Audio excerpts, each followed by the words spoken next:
Hello, hello, what's going on, everybody? Fate here, welcome back to the channel. And today, I'm here to bring you guys my UPDL Season 2 Power Rankings. This is a league I'm playing in, a bit more of a casual league, but I figured I'd go ahead and hit them with my Power Rankings, let them know what I think about all their teams. Before we get into it too far, I do want to let you guys know, please, if you're playing in the league, don't get offended if I say your team is bad.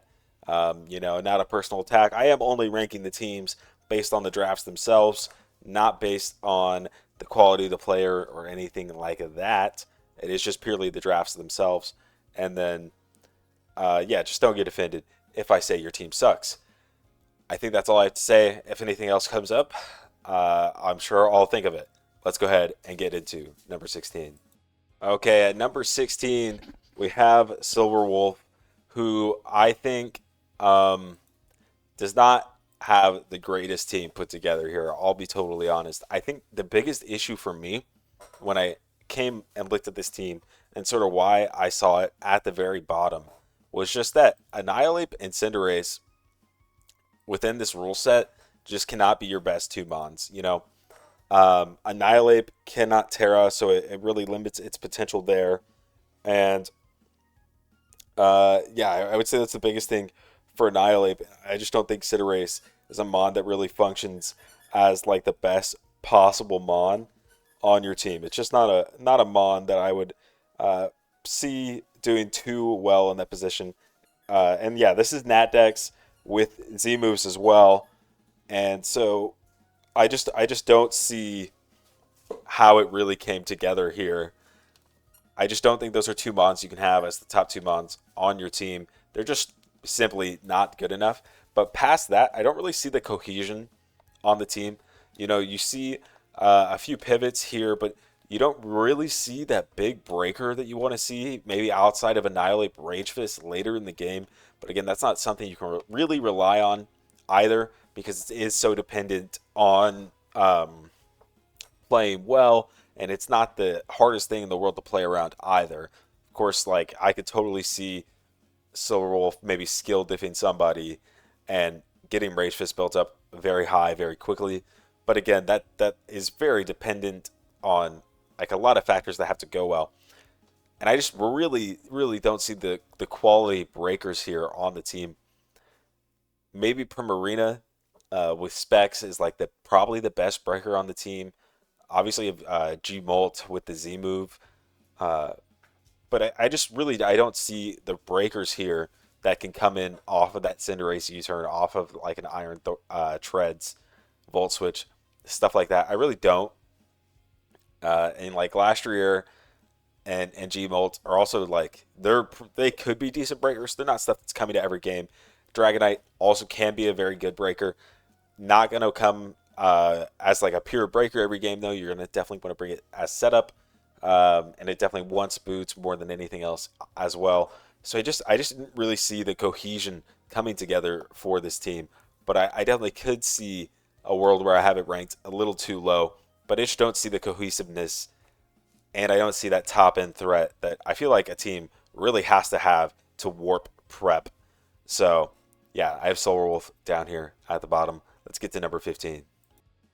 All right, at number 15, we have Hollow Lel. I think that's how you say bro's name. Not 100% sure.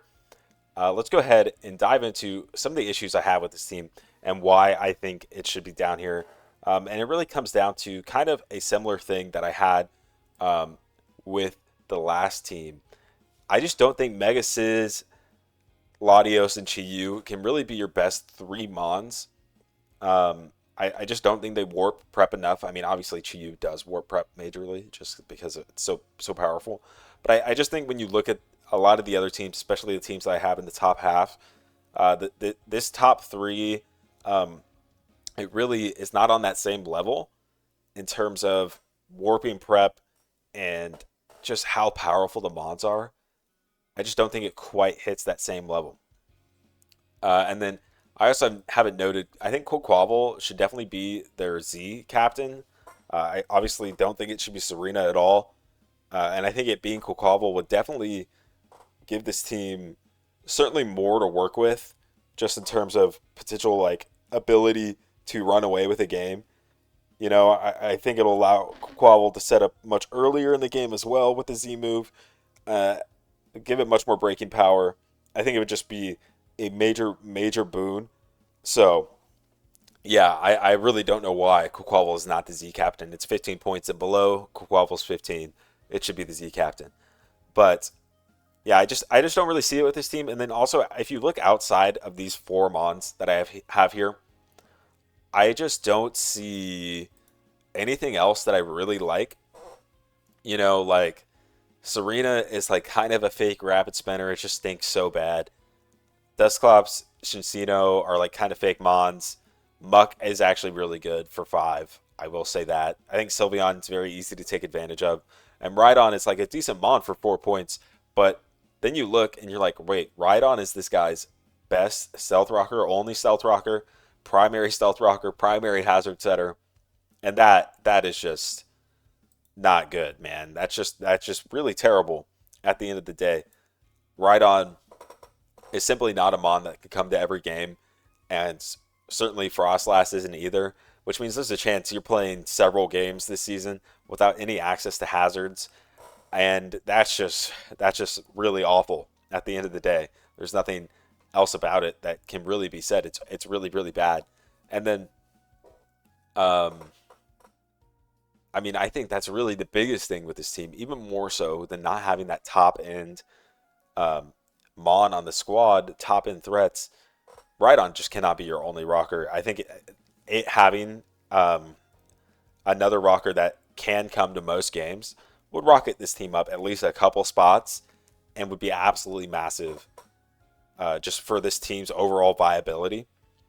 But I also think if you could divest either the Chiyu, probably the Chiyu into like a couple other Mons, and that way I don't know. I just don't know if I feel the Chiyu, man. I don't know if I love it. But I do think if you could divest that Chiyu or the Latios into a couple other guys, that would be huge. Um, Also, the team's a little slow if you think about it. Latios being your fastest Mon that's going to consistently come to games. Like Latios is fast, but most teams are going to have something in that 120 tier. So you're going to be really reliant on Scarfers to revenge kill, and that's totally workable. It's just not ideal, and so because of that, I have this team at number 15. Let's go ahead and move on to number 14. Okay, so we're at number 14. I did want to mention one thing, and this team obviously made me remember what I wanted to mention here. If anybody within the league is watching this and you drafted your team for fun, feel free to ignore any of the comments or issues I have with your team based on pure viability, because obviously that's not exactly what you're playing for here. But I did just want to mention that. I am obviously approaching this from like a viability standpoint, and if that's not what you care about, that's fine. But that is what I'm approaching this from. So next up, we have Chuggaroo at 14 with this triple weather team. Walking Wake, first pick. Then you got Yard, Drill, and Pelipper, and I would say um, Raging Bolt down there as well. And my biggest issue, once again, non-Terra, Raging Bolt, and Walking Wake, they just can't be your best Mons. I just don't think they're threatening enough at the end of the day. Raging Bolt without Terra, it's not quite the same threat that it is. Walking Wake with the Z move could be scary for sure, and it obviously can function within this Sun Rain hybrid team fairly well. I would say like the best out of anybody on the team because just because of the Mon that it is obviously a water type, it's going to do well in the rain. And then it's Walking Wake, so it's going to do awesome in the sun as well. So I do think that's cool, and I understand getting Drill because you want a reliable rapid spinner when you have Yard. But yeah, I just those can't be your top Mons. And then another thing I noted was a pretty bad ground weakness. Obviously, you have Pelipper and Yard that are both up in the air, so those are immune. But those are obviously going to take rocks because you probably want Damp Rock on Pelipper, and then obviously you're going to have the Mega Stone on the other guy. So those are going to take rocks, and then obviously a lot of ground types are going to have access to moves that are going to hit those guys anyway. And then Bronzong is a mon that's not going to come to every single game. Obviously, you can, but um, I would say ideally you're not going to have to bring it to every single game because you have at least 7 mons that you'd rather bring. So yeah, bronze like not a mon that you want to be forced to bring all the time. And even if you do, it can become predictable stuff like that. So I do think the ground weakness is a pretty major deal here. And then I wanted to note that the multiple weather gimmick could just be really annoying to manage, especially in terms of revenge killing stuff. You're very reliant on Barraskewda to revenge kill stuff, but if you have the sun up, Barraskewda is slower because doesn't have the swift swim, and you're probably running adamant, so it does mess with stuff like that as well. That can be managed in prep, but it also is going to hinder your potential damage output with Barraskewda as well. So I do want to mention like managing the multiple weathers could be potentially really annoying just when you're trying to do like normal things like revenge kill. And obviously this is why you don't really see this as like a common thing. But yeah, I think that could be a large issue when it comes to just managing this team in the normal flow of a battle. And then I would say there's a few other issues. I do think you're missing some cohesiveness outside of Pelipper. Like Raging Bolt is a mon that can Volt switch, but really when you bring Raging Bolt in, you really would love to click Draco Meteor and Thunderbolt or something. Especially 'cause it's going to 2-ko a lot of the stuff anyway. So I don't really visualize it as a pivot in the same way I would visualize Pelipper. So I just feel like you wish you had a couple more pivots that you could reliably bring when you have this much firepower. But that's my thoughts on Chuggaroo's team. Let's go ahead and move to number 13. All right, at 13, we have Orbit with another gimmick team. This time, they're rocking Psy Spam. So, Psy Spam in singles is not really something, especially in draft. Now, you see that often, but will it work? And why do I have it way down here? So my thought process with this is that I'm just not moved by Psy Spam. Tapu Lele is already your most destructive mon, but when you have the team built like this, it feels like you're using it more as something to set up the terrain rather than really utilizing Tapu Lele to its fullest extent, which is just as a pure breaker, either with specs or Calm Mind or something like that. So in that way, I really am not moved by Psy Spam at all. Obviously, you have the Garchomp as well, and Garchomp is extremely good, of course. But I do think that the totality of the team is weighed down so much by trying to fit the Psy Spam structure in. And I do think having two psychics it is really interesting because you could go with a bit of an overload philosophy on common checks like a steel type or a dark type and just really try to overload it with one psychic first and then using the second one to kind of run away with the game because that other check is already heavily chipped or killed or whatever. But when you get to that third one, it really starts to weigh on the team overall to me in a way that really does hinder it, especially when you don't have a dark type on your team. And so you just have opened up yourself to this incredible dark and ghost weakness without anything to stop it from absolutely destroying your games. So that's kind of my thoughts on the Psy Spam. It does give you like some immense firepower, but I think when you're at the point where you're doing 3 psychic types, you've kind of lost the plot a little bit on that overload philosophy, and you've just gone a little too far. I assume what happened with the Starmie pick later in the draft, was you wanted removal, and Starmie fit in terms of like a speed tier that you kind of needed, and obviously having the removal and fitting in with the psychic spam structure. But yeah, I just think it's too much at that point. You're just compiling or yeah, whatever. You're stockpiling these weaknesses and it's just too much at the end of the day. And then I also I feel like it could use one more nice bulky pivot. I think that this is like a common theme for me with a lot of these teams. It's just what are you getting in all these guys with, right? You have Mega Beedrill, which can obviously force some switches and stuff, but how are you even getting the Mega Beedrill in to do that in the first place as well? Are you using Flygon as your best pivot? Like that seems a little far fetched. So for me, the structure of this really lets down the quality of the mons that you drafted. I think the quality of the mons are actually quite high.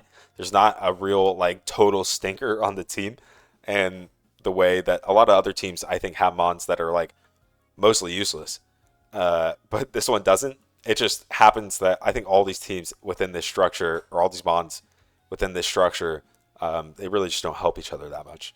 So that is why we have the Psy Spam team at number 13. Let's move on to number 12. So at number 12, we have Pat Don't Pee. And this is kind of the point where I start to enjoy the overall structure of the teams a lot more. I'll just ignore that the Alolan Raichu went in the second round and pretend that went in like the last round. Um, but there are still some major issues that I have with the team. But let's start with like some of the really good stuff. Obviously, Tapu Koko is one of the best bonds in the uh, draft. Best bonds in the format, pretty much consistently since it's ever like been in released. It's one of the best enablers. Has such high speed, etc., etc. Obviously, sets the terrain, all that stuff, all that you know about it. And I really like pairing that with Hisuian Samurott. It forces so many switches and stuff that being able to get spikes up so consistently every game with Hisuian Samurott seems like a really nice pairing for that. And I do really enjoy that. But I do think there's a couple things on this team that really make me um, disappointed with the overall team, despite that really great pairing. And first, it's like Corviknight and Sizz just totally do not belong on the same team. They're really both slow pivots, slow defensive steel type pivots that I really just, like I said, they have no business being on the same team. They both like, obviously, have the reliable recovery and roost. Scizor is going to bring you a bit more offensively with Swords Dance. They both can defog in this format. But yeah, Scizor is going to bring you a little bit more offensively in terms of being able to SD and run away with game. Corv going to bring you a little bit more utility defensively. But at the end of the day, I just really don't think they have any business being on the same team.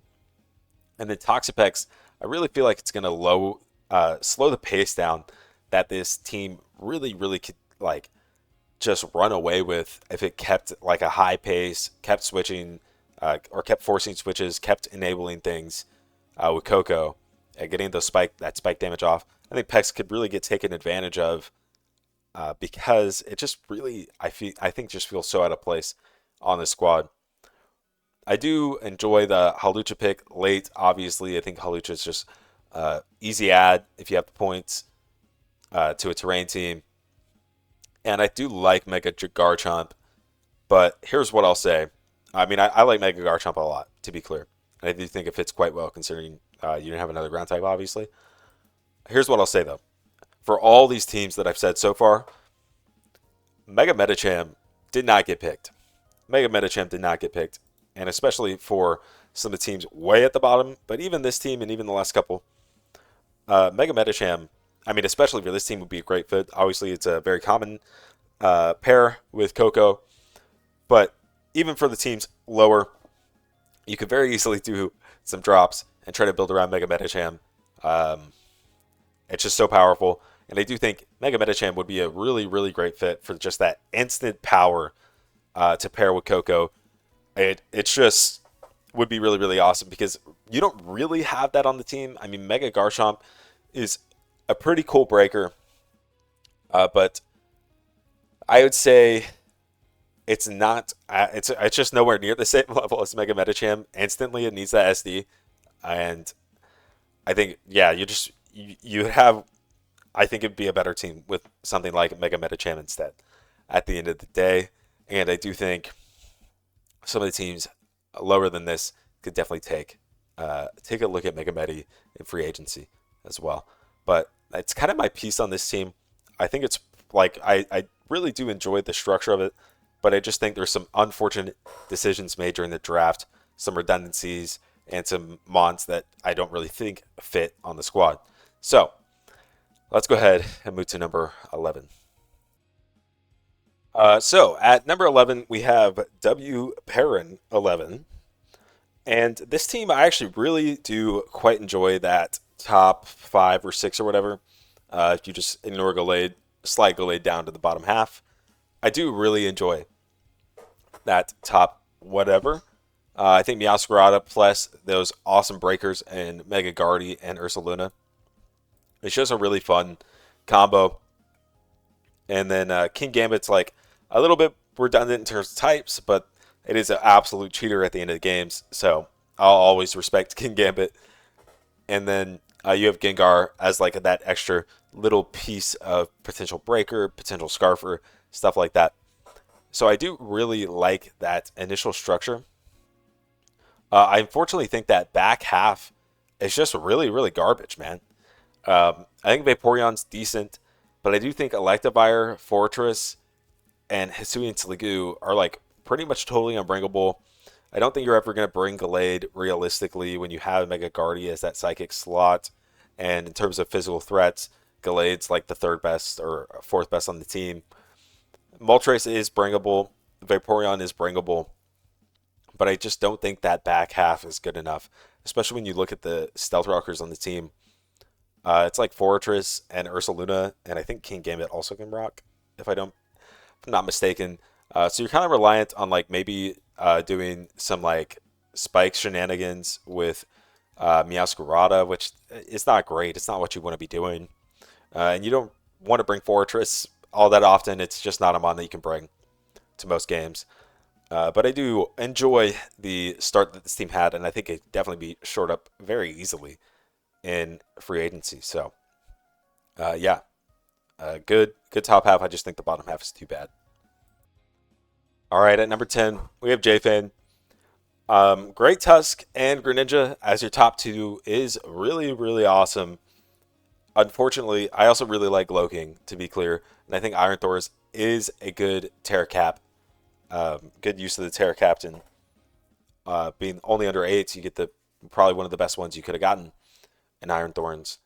Outside of that, I'm really underwhelmed by this team.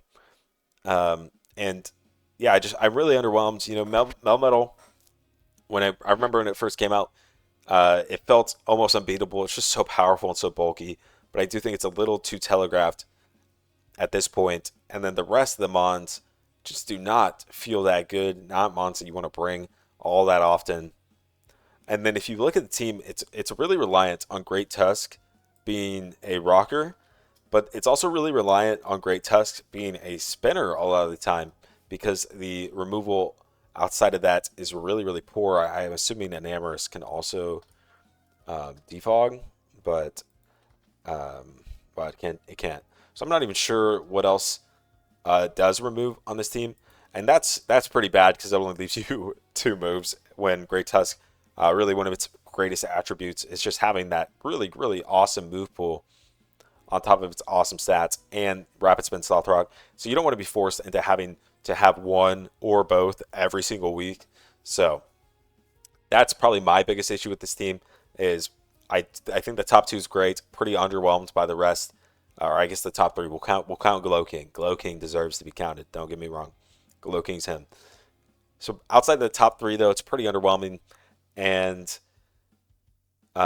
it's really, really putting a lot of pressure on Great Tusk to be everything in terms of the hazard game. So, yeah, that's what I'll say on that. Let's move to number 9.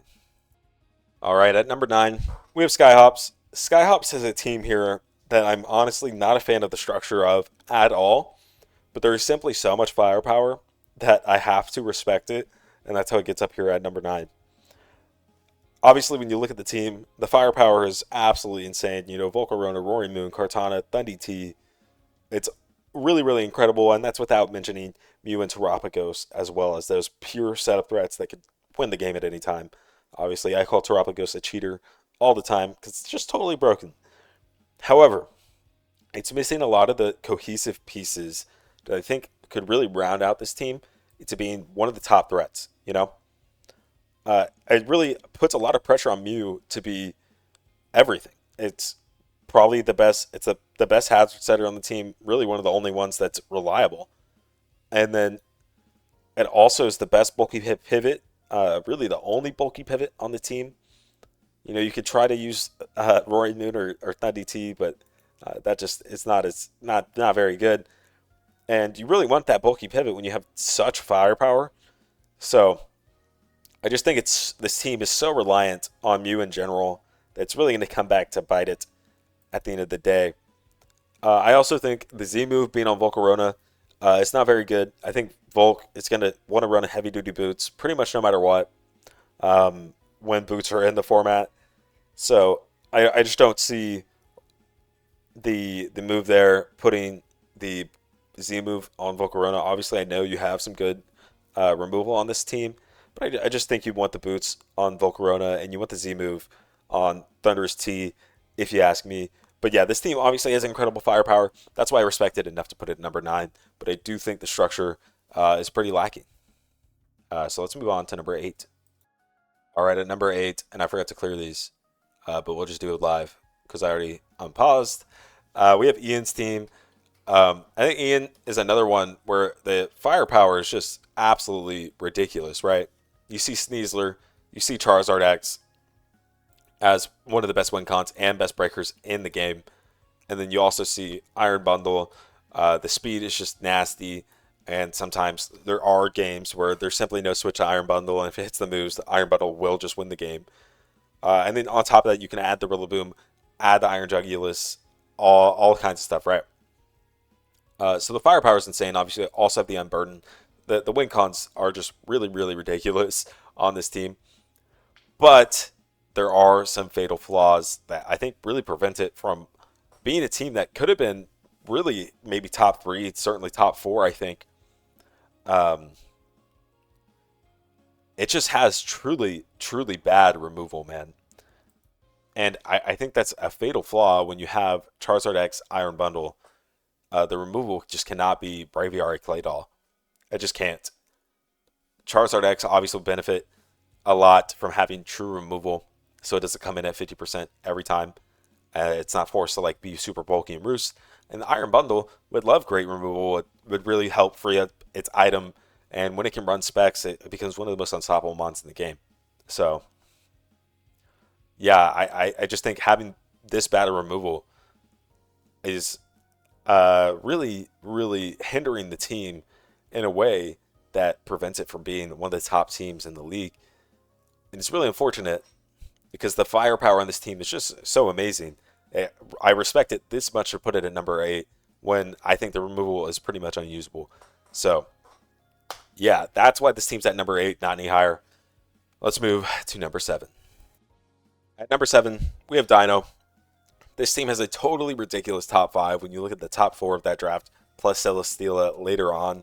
It's totally, totally ridiculous. I think Mega Gallade and Kyurem are two of the best wall breakers in the format. And I think it has really awesome support when you throw in Ting Lu, getting those hazards up. And Tapu Fini being just like one of the best like bulk guys in the format, general versatility monster, and Rotom Heat as a really, really good pivot to get Gallade and Kyurem in. Unfortunately, what kind of keeps this team from being any higher um, is that it doesn't have another really, really awesome pivot outside of Rotom Heat. I think one more pivot outside of Rotom Heat could have really helped increase the ceiling on this team in terms of how often it can get that Gallade and Kyurem in to just do insane damage. And Celesteela, I will say, I thought was a great add because it just adds another potential win con and really warps how teams are going to have to prep when you're already prepping for Mega Gallade and Kyurem. So I did love the Celesteela ad later on. So the last thing I'll say on this one, the team is just so extremely lean outside of that top six. When you look at the top four, Celesteela and Rotom Heat. Outside of that, you have Poltegeist, Grafaiai, and Shuckle. Those are just not mons that you're bringing, man. They're just really not. I know Grafaiai and Poltegeist are like fairly like okay. Those are just not the only two options I'd want in a 11 mon format because I just think Shuckle is just totally not worth respecting at the end of the day. So I love the top six. I just think it's a little too lean to go any higher when I think just the other teams higher than this are just more complete outside of what they have at the top.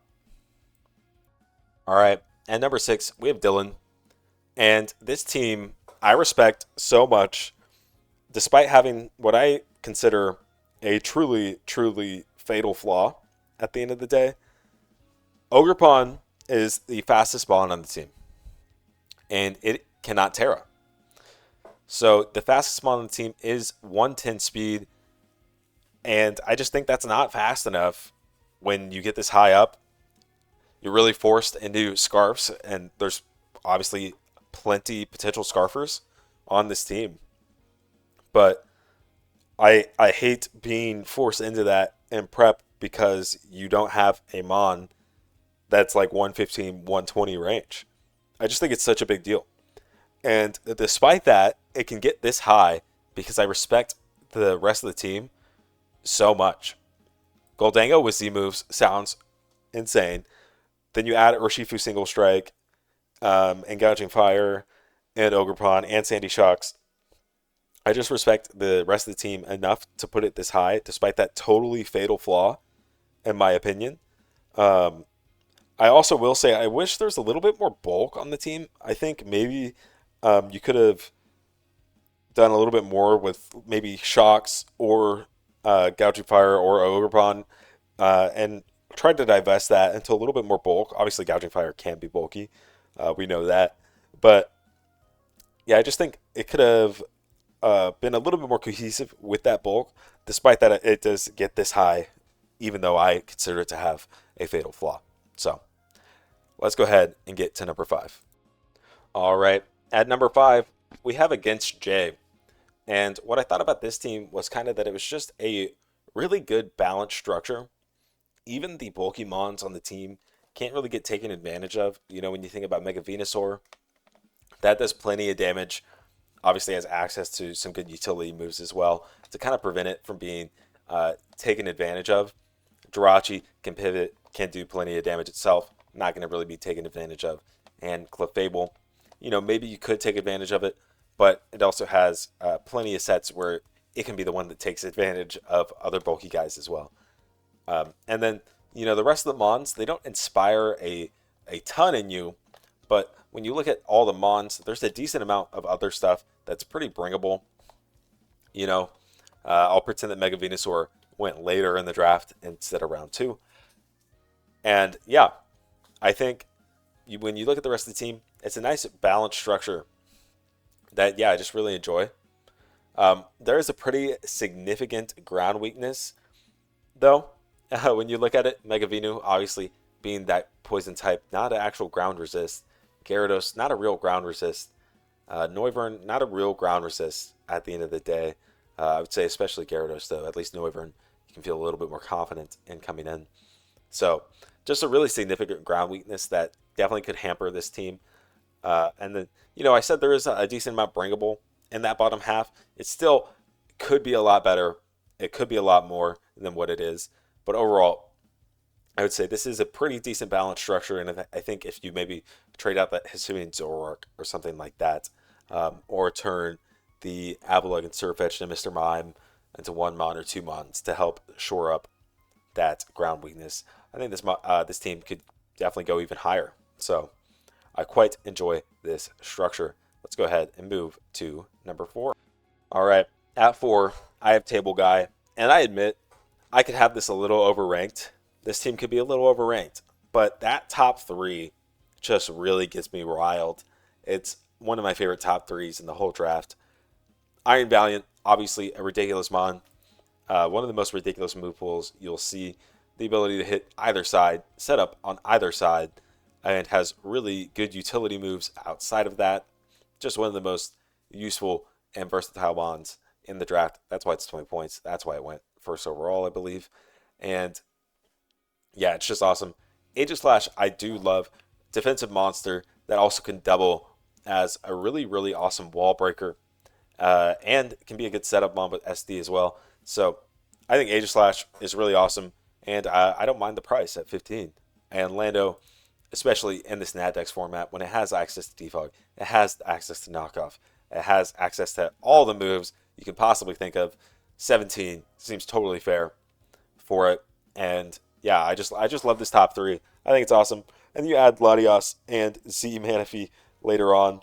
That's pretty dang electric, bro. It's pretty dang electric. And then I do think there's some other auxiliary pieces that are kind of nice. I mean, I think Vigavolt with Terra is not bad at all. Decent wall breaker. Obviously, gets webs as well. So it could be definitely a useful bring, I think. And then Quillfish, I would say a more traditional mon that you'll see all the time. Uh, yeah, just awesome hazard setter. Pretty good utility mon. Very consistently drafted. And yeah, really good. I will say outside of that and our three other mons, that I do think kind of keeps it down from where it could have been. It kind of makes it feel like a bit of a seven mon team. Umbreon and Mega Audino, I'm just not moved by these big bulky like Wish Pash Cleric guys that just don't offer much else outside of that. And the Pharaoh Seed, pretty unbringable. So it does kind of wind up in this feeling a bit like a seven mon team.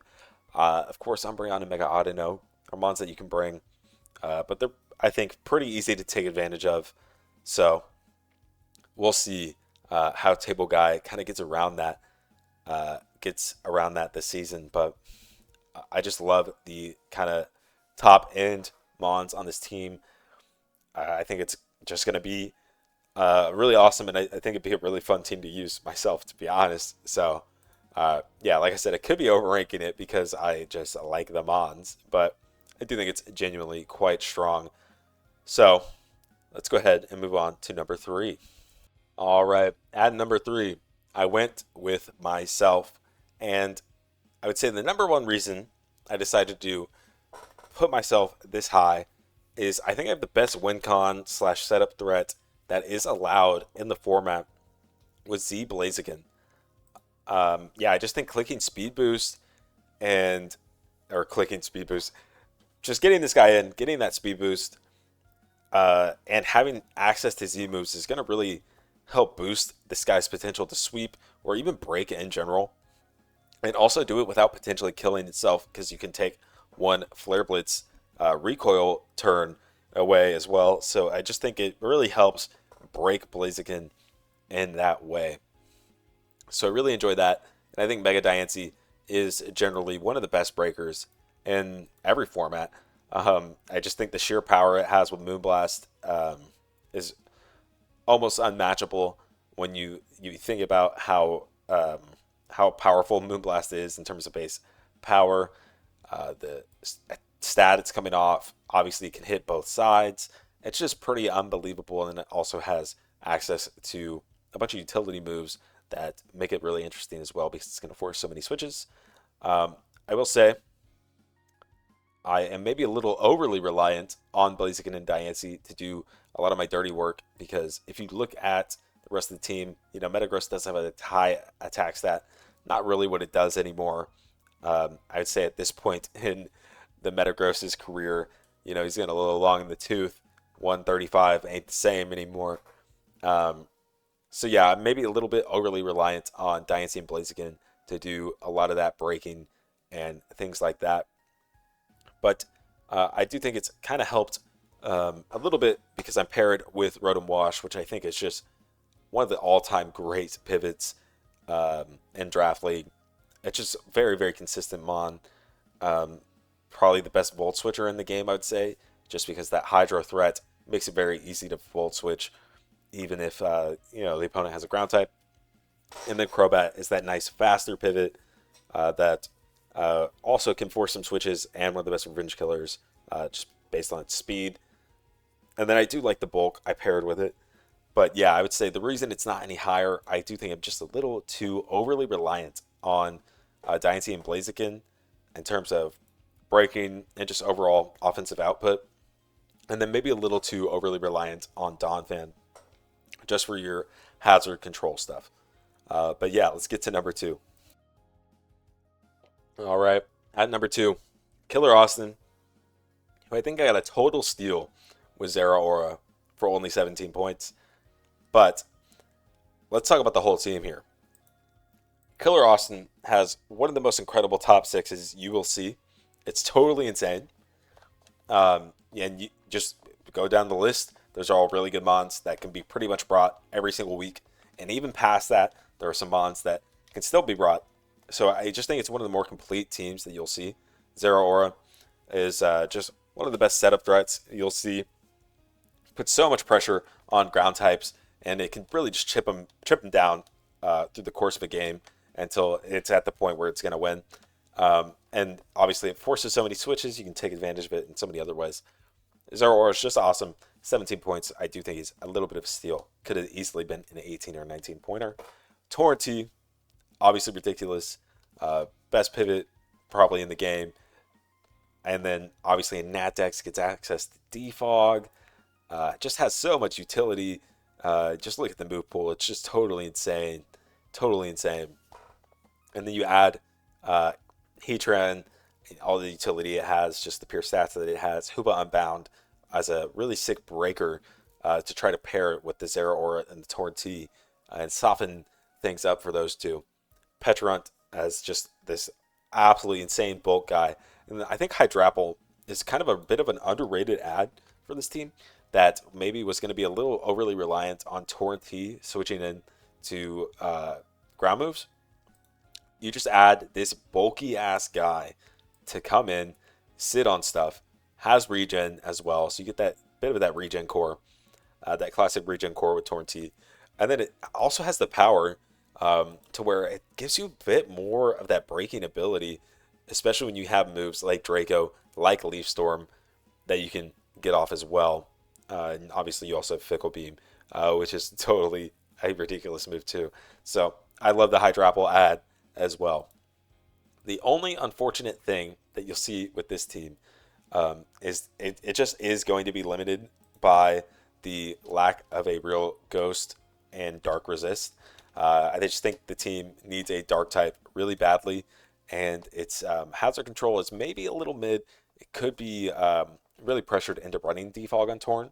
You know, it's a really great option to have, but it's not something you want to be pressured into running every single week. So that's I kind of my piece on this team. I just think I have so many good mons that I'm willing to put it this high, despite the issues that it has in terms of like hazard control, just in terms of pressuring Torn into running Defog because Mr. Mime is not real, and just the lack of a Darker Ghost resist. But I just think the sheer quality of the mons can help make up for that for the most part. So let's go ahead and move on to number one.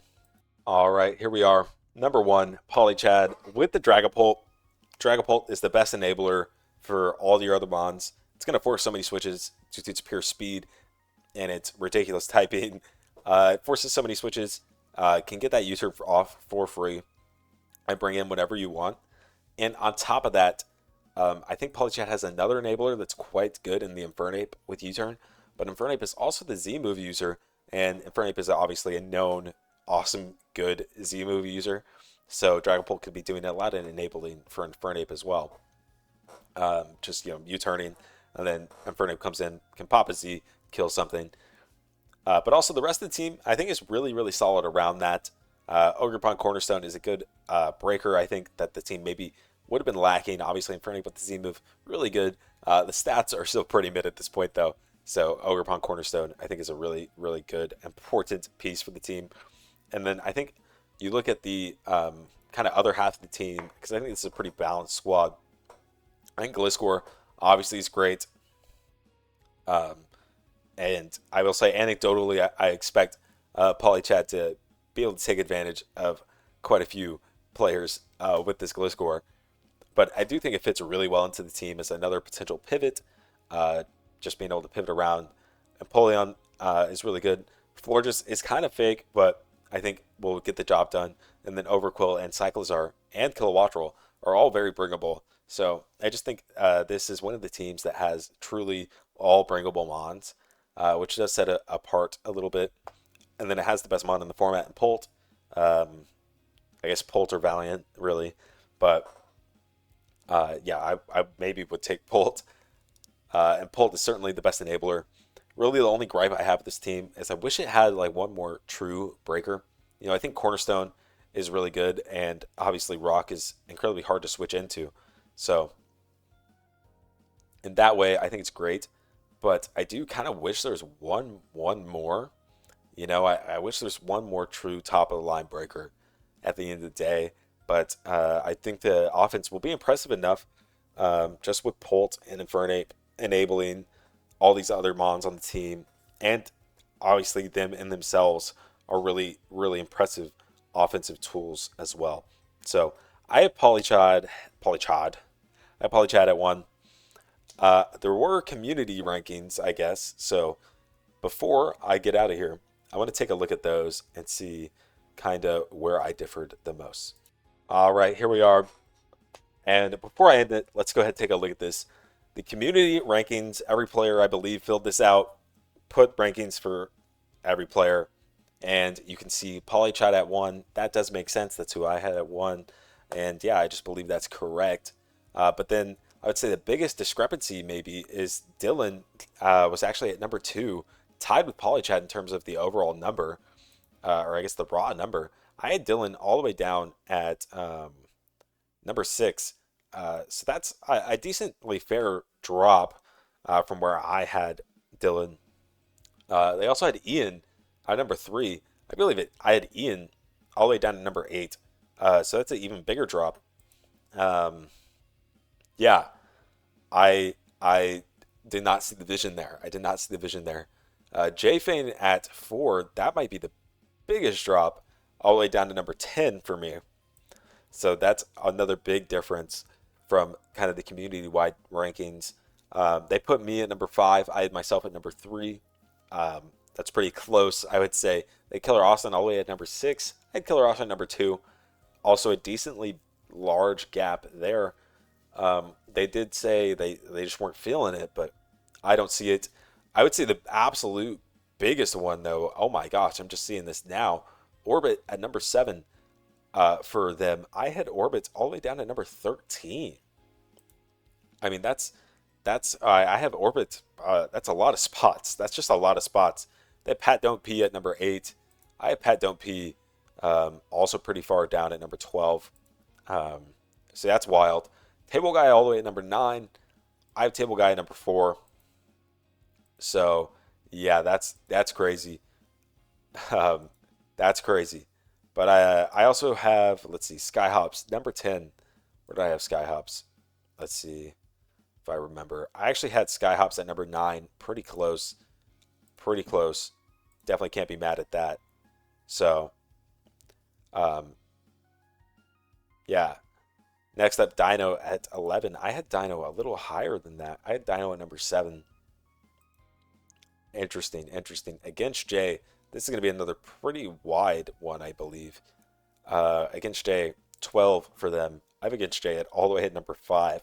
Another pretty big discrepancy. Hololel at 13. I think I had Hololel at 15. Pretty close, pretty close. Chuggaroo at 14. That's exactly right. I had Chuggaroo. I think that makes perfect sense. Silverwolf at 15. I had Silverwolf at 16. Pretty close. And W Perrin 11. I had W Perrin 11 at 11. They had W Perrin 11 at 16. So there is all your discrepancies with the community rankings. I would say some of the biggest ones, I would say Dylan and Ian at the top, J-Fane at the top. I had all those guys a fair bit lower. And then they also had Orbit in the top half and Pat Don't Pee in the top half. I did not. But you can also move Table Guy up and Dino up and Against Jay up. I would say those are all probably the 3 kind of that I would switch in terms of where they're at least a little bit. in terms of the discrepancy that you saw.